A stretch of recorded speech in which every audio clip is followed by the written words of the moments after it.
नमस्कार. आजच्या कवितेचं नाव आहे बेंबीचा देठ ओला होणाऱ्या वयात. कवी नामदेव ढसाळ सादर करतो.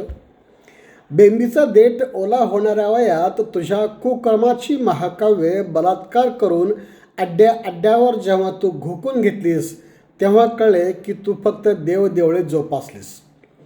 दिशांचे दरवाजे ठोठावणाऱ्या तुझी कीर्ती साता समुद्रापलीकडे नेणाऱ्या बुद्धाची प्रतिमा तू छिन्न विछिन्न केलीस.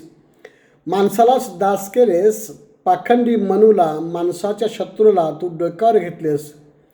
गीतेचे गरळ प्राशून तू रोम रोम बांडगुळं केलीस.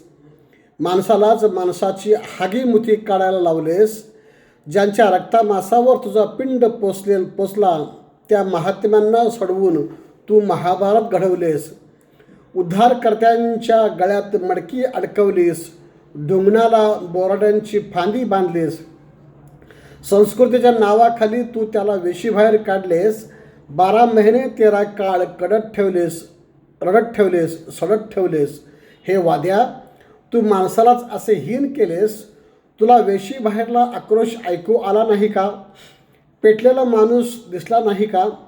उदासीनतेचा विराटपणा तुला स्पर्शला नाही का? विजेचा लोळ वेशीची तटबंदी फोडून आत येतोय रे. सांग, का देत नाहीस त्याला कडकडून मायेचे आलिंगन? का तोडून टाकत नाहीस शतकानुशतकांचे काटेरी कुंपण?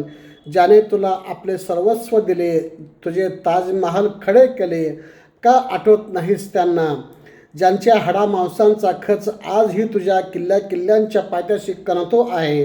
सांग, त्यांच्यासाठी का लिहित नाहीस मैलांच्या दगडावर एखादी ओळ?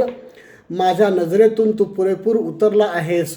तुझ्याबद्दल आदर वाटत नाही, तुझे गुणगान गावे असे होत नाही. वाटते पान खाऊन तुझ्यावर पचापचा थुंकावे, तुझ्या लेड्याच्या गाडग्यात बुडवावे. मी तुला शिवा देतो, तुझ्या ग्रंथाला शिवा देतो, तुझ्या संस्कृतीला शिवा देतो, तुझ्या पाखंडीपणाला शिवा देतो. इवन मी आईबापांना देखील शिवा देतो. बांबरीच्यानो, इथं येऊन जन्म घेऊन तुम्ही बर्बाद झालात. आता मलाही जन्म देऊन तुम्ही बर्बाद केलं. मी हे सारं बोलणार नव्हतो, पण माझे हात जागे झालेत. हजारो वर्षो मी होतो खंगत या गुहातल्या प्रचंड अंधारात. कालच तो गुहेच्या तोंडाशी ठेवून गेला पिसाळलेला जाळ. मी शिलगावीत जाणार आहे यापुढचा काळ.